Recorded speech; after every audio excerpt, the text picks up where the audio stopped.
আপনি কি কখনো ভেবে দেখেছেন কেন কিছু দুঃখ বারবার ফিরে আসে?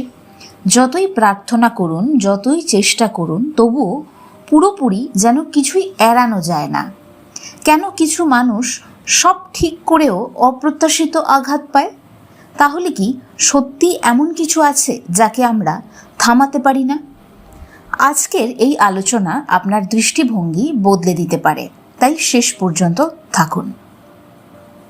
স্বামী নিগমানন্দ পরমহংসদেব একটি অত্যন্ত স্পষ্ট উত্তর দিয়েছিলেন, প্রারব্ধ খণ্ডন হয় না। এই একটা বাক্য অনেকের কাছে খুব রূঢ়, খুব কঠিন বাক্য বলে মনে হতে পারে, কিন্তু এর ভেতরে গভীর মুক্তির বীজ আছে। কারণ আমরা সাধারণত ভাবি সব দুঃখ এড়াতে পারলে তবেই শান্তি পাব। কিন্তু যদি এমন কিছু থাকে যা এড়ানো যাবে না, তবে শান্তির পথ কোথায়? খুব সত্যি কথা বলি, জীবনে কোনো কিছুকেই এড়ানো যায় না। আজ যা কিছু আপনি এড়িয়ে যাচ্ছেন এবং ভাবছেন আপনি পার পেয়ে গেলেন, ভবিষ্যতে কখনো না কখনো সেই সব কিছু আপনার কাছে ফিরে আসবে অন্য রূপে, আরও বৃহত্তর রূপে। কারণ যা ভোগ করার তা ভোগ করতে করতেই সেটা কাটে। স্বামী নিগমানন্দ উদাহরণ দিয়েছিলেন, শ্রীকৃষ্ণকেও শরবিদ্ধ হতে হয়েছে, যিশুকেও ক্রুশবিদ্ধ হতে হয়েছে, গণেশের হস্তিমুণ্ড, এই সবই প্রারব্ধের ফল। অর্থাৎ দুঃখ এড়ানো জীবনের লক্ষ্য নয়, কারণ এটা আসল পথই নয়। বরং দুঃখের মধ্যেও কিভাবে স্থির থাকা যায় সেটাই আসল সাধনা। এখানেই আমাদের একটা বড় ভুল চোখে পড়ে। আমরা ভগবানের কাছে কি চাই? এই সমস্যা দূর করো, এই কষ্ট সরাও, এই দুঃখ থামাও। কিন্তু স্বামী নিগমানন্দ বলেছেন, প্রারব্ধ নাশের জন্যে প্রার্থনা করা ভুল।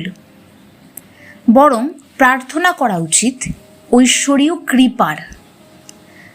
দুঃখের মধ্যে যাতে আমার চিত্ত শান্ত থাকে এবং এই দুঃখের মধ্যেই মুক্তির পথ আমি খুঁজে পেতে পারি। ভাবুন, দুইজন মানুষ একই দুঃখের মধ্যে আছে, একজন ভেঙে পড়ছে আর একজন স্থির আছে। পার্থক্য কোথায়? পরিস্থিতিতে নয়, চিত্তে, পার্সপেক্টিভে, পারসেপশনে, কে কিভাবে দেখছে তার ওপর। তাই তিনি বলছেন, প্রারব্ধ ভোগ করতেই হবে, কিন্তু সেই ভোগের কষ্ট কম অনুভূত হয় যখন মন ঈশ্বরমুখী থাকে। ভগবদ্গীতায় ভগবান শ্রীকৃষ্ণ একই শিক্ষা দিয়েছেন। তিনি অর্জুনকে বলেননি যুদ্ধ বন্ধ হয়ে যাবে, বরং বলছেন যুদ্ধের মধ্যেই স্থির হও। যুদ্ধের মধ্যেই গীতার আসল শিক্ষা ভগবান শ্রীকৃষ্ণ অর্জুনকে বলছেন। এটা আমাদের জীবন ক্ষেত্রেও বটে। জীবনে যখন যুদ্ধের পরিস্থিতি বা ভীষণ ঝঞ্ঝাময় পরিস্থিতি উপস্থিত, তখনই আধ্যাত্মিকতা সবচেয়ে বেশি কাজে লাগে সেই ঝঞ্ঝার মধ্যে পথ খুঁজে পেতে। তাই ভগবান শ্রীকৃষ্ণ বলেছিলেন, স্থিতপ্রজ্ঞ হও। অর্থাৎ বাইরের ঝড় থামাতে পারবে না যতক্ষণ না ভেতরের কেন্দ্র স্থির হতে পারে। কারণ তুমিই সেই মুক্তির পথ। অর্জুনকে যুদ্ধটা করেই সেই যুদ্ধ থেকে মুক্তি পেতে হয়েছিল, যুদ্ধ থেকে পালিয়ে গিয়ে নয়। বা অর্জুন আধ্যাত্মিকতার সাহচর্য পেয়ে গেছিল বলে যুদ্ধ বন্ধ হয়ে গেছিল, এরকমটা নয়। কিন্তু আধ্যাত্মিকতা শক্তি দিয়েছিল, সেই শক্তিটা কাজে লেগেছিল যুদ্ধের মধ্যে দিয়ে গিয়ে যুদ্ধ থেকে মুক্তি পেতে। এখন প্রশ্ন, এটা আমাদের জীবনে কিভাবে আসবে? প্রথম পথ অত্যন্ত সোজা পথ, নাম স্মরণ। যখন দুঃখ আসে, মন স্বাভাবিকভাবে ভয়, হতাশা, রাগ এসবের দিকে যায়। ফলস্বরূপ কি হয়? আপনার সামনের পথগুলো আপনি দেখতে পান না, ব্লারি হয়ে যায়, একটু ধোঁয়াশাময় হয়ে যায়। কিন্তু যদি সেই সময় নামকে আপনি ধরে থাকেন, রাম, কৃষ্ণ, জয় হনুমানজি, হরে কৃষ্ণ, জয় মা, জয় গুরু, তাহলে মন অন্য দিকে সরে যায়। আপনি মনকে একটা সঠিক দিশা দিয়ে দেন। শ্রী শ্রী রাম ঠাকুরের একটি কথা মনে করাবো, সঙ্গে শ্রী শ্রী আনন্দময়ী মায়ের একটি কথাও। শ্রী শ্রী রাম ঠাকুর কি বলেছিলেন? নাম আর নামই অভেদ। ঠিক যে মুহূর্তে আপনি নাম করছেন, আপনি কিন্তু সেই পরম সত্তার সাথে যুক্ত হয়ে যাচ্ছেন। সেই নাম আর নামের মধ্যে কোনো ডিস্টেন্স থাকছে না। আপনি ডাইরেক্ট সেই সুপ্রিম এনার্জি, পরম ব্রহ্ম, তার শক্তির সঙ্গে যুক্ত হয়ে যাচ্ছেন। তার ফলে আপনার মনে শক্তি অটোমেটিক আসছে। শ্রী শ্রী আনন্দময়ী মা কি বলেছিলেন? হরি কথাই কথা, বাকি সব বৃথা। আমার জীবনে যা কিছু অভাব রয়েছে, সব অভাবের এক অভাব, সেই পরমাত্মার অভাব, অর্থাৎ সেই দিশার অভাব। পরমাত্মা, পরম শক্তি আমাদেরকে পথ দেখায়, আর সেই পথে চলার শক্তিও দেখায়। কিন্তু আপনি যদি দুঃখ, হতাশা এগুলো দিয়ে নিজেকে ধাঁধিয়ে রাখেন, তাহলে সত্যটাকে দেখতে কখনোই পারবেন না। একটা ধোঁয়াশাময় আবর্তের মধ্যে আপনি নিজেই ঘুরপাক খেতে থাকবেন। দুঃখটা কখনো শেষ হবে না। নাম শুধু শব্দ নয়, নাম চেতনার দিশা বদলায়। স্বামী নিগমানন্দ বলেছেন, মৃত্যুকালে নাম জপের ব্যবস্থা সেই কারণেই, কারণ সেই সময় মন সবচেয়ে বেশি অস্থির হয়, আর নাম সেই অস্থিরতাকে ধরে রাখে। দ্বিতীয় পথ হল ভগবত আরাধনা। তিনি বলেছেন, প্রারব্ধ ভোগকালে ভগবানের আরাধনায় থাকলে কষ্টটা কম বোধ হয়। লক্ষ্য করুন, দুঃখ চলে যাবে তা বলা হয়নি, কিন্তু দুঃখের অভিজ্ঞতা বদলে যাবে। এটা খুব গুরুত্বপূর্ণ পার্থক্য। অনেকে ভাবে আধ্যাত্মিকতা মানে সমস্যা নেই, কিন্তু আসল শিক্ষা হলো সমস্যার মধ্যেও শান্তি সম্ভব। এমন পথের রদিশ আপনি নিজেই নিজেকে এনে দিতে পারবেন, যা আপনাকে মুক্তির দিকে নিয়ে যাবে। তৃতীয় পথ হচ্ছে সঠিক প্রার্থনা।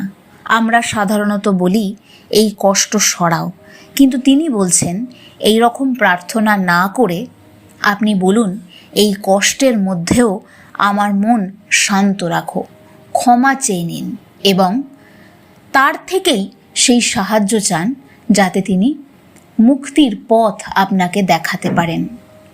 এই প্রার্থনা মানুষকে ভেতরে শক্তিশালী করে, কারণ তখন আপনি পরিস্থিতির দাস নন, আপনি চেতনার অধিকারী। একটা গভীর উদাহরণ ভাবুন। সমুদ্রের ওপর ঢেউ ওঠে, কিন্তু গভীরে জল স্থির থাকে। আপনি কি ঢেউ থামাতে পারবেন? না। কিন্তু আপনি কি গভীরে নামতে পারবেন? হ্যাঁ। প্রারব্ধ হলো ঢেউ, আর সাধনা হলো গভীরে নামা। সেটাই শিখতে হবে, আর আধ্যাত্মিকতাই আমাদেরকে সেই পথ বাতলে দেয়। চতুর্থ পথ হচ্ছে গ্রহণ। তিনি বলেছেন, গ্রহ শান্তি করলেও কর্মফল নাশ হয় না, অর্থাৎ বাইরের উপায় সবসময় ফলকে বদলাতে পারে না। কিন্তু তবু সেই উপায়গুলোর প্রয়োজন আছে, কারণ তারা মনকে প্রস্তুত করে, বিশ্বাস দেয়, শক্তি দেয়। এখানে একটা সূক্ষ্ম সত্য আছে, বাইরের উপায় সীমিত, ভেতরের উপায় অসীম। মহামারীর সময় মানুষ কীর্তনে মত্ত হয় কেন? রোগ দূর করার জন্যে না, মূল উদ্দেশ্য যারা যাচ্ছে, যারা যেতে পারে তাদের কানে নাম পৌঁছে দেয়া, যাতে শেষ মুহূর্তে চেতনা ঈশ্বরমুখী থাকে। এখানেই নামের মহিমা। নাম শেষ আশ্রয়।